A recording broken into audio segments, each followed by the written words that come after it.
At the time of this recording, I haven't actually decided 100% whether or not I'm going to actually post this video on YouTube. So if you're watching it, I guess that means I decided to post it.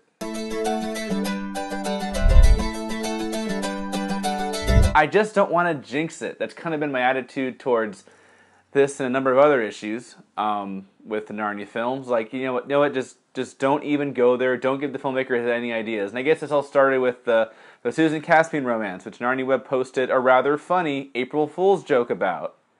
Oh my, a Caspian Susan romance. There's going to be one in Prince Caspian. Ha ha, hilarious. And then it comes true. Another thing we joke about a lot is, haha, they have to squeeze Tilda Swinton into every movie. Edmund, come with me. I can make you my king and much more. My king. There, I said it. I'm going to actually talk about it. The White Witch was a perfectly effective villain in The Lion, the Witch, and the Wardrobe. I kind of saw what they were trying to do with her in Prince Caspian. It still felt forced to me, even though it's visually one of the most impressive scenes in the movie.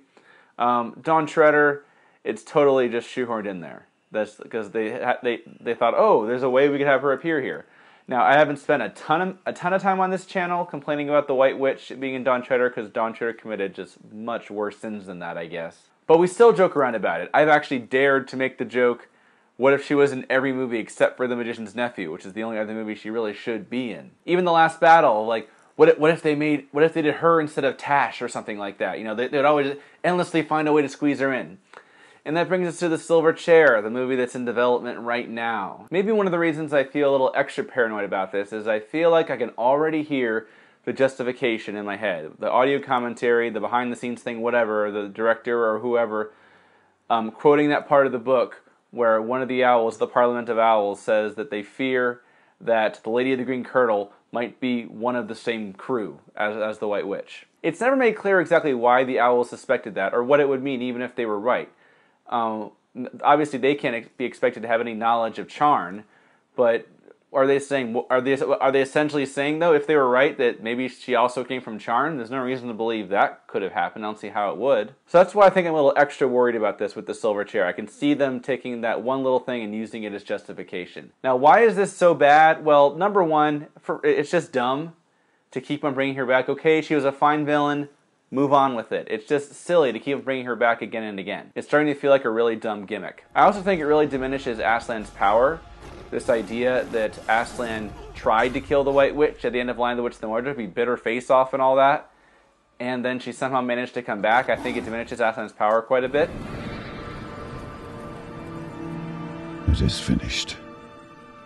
Now, in the book, the idea of the White Witch still being alive is even more offensive, because part of the prophecy in The Lion, the Witch, and the Wardrobe is that Aslan's return would signal not just the end of the White Witch's reign, but of her life. So to say that she's still around is essentially saying the prophecy was not actually fulfilled. Aslan tried really hard, but ultimately failed to kill the witch and fulfill the prophecy. So this would be pretty much a worst nightmare scenario, I think, for most fans, to have the White Witch appear in the Silver Chair at all, and even in a small role.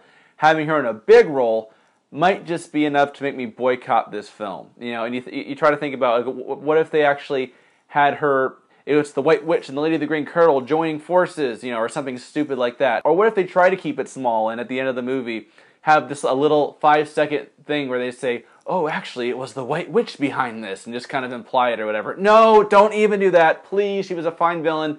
Please just move on. Or worse, what if they actually cast Tilda Swinton as the Lady of the Green Kirtle, which is what the BBC production did. The BBC production of The Silver Chair cast Barbara Kellerman as both the White Witch and the Lady of the Green Kirtle. Now, in the BBC versions, there's never any indication that they're actually trying to say they're the same person. They just happen to cast the same actress, probably for budgetary reasons.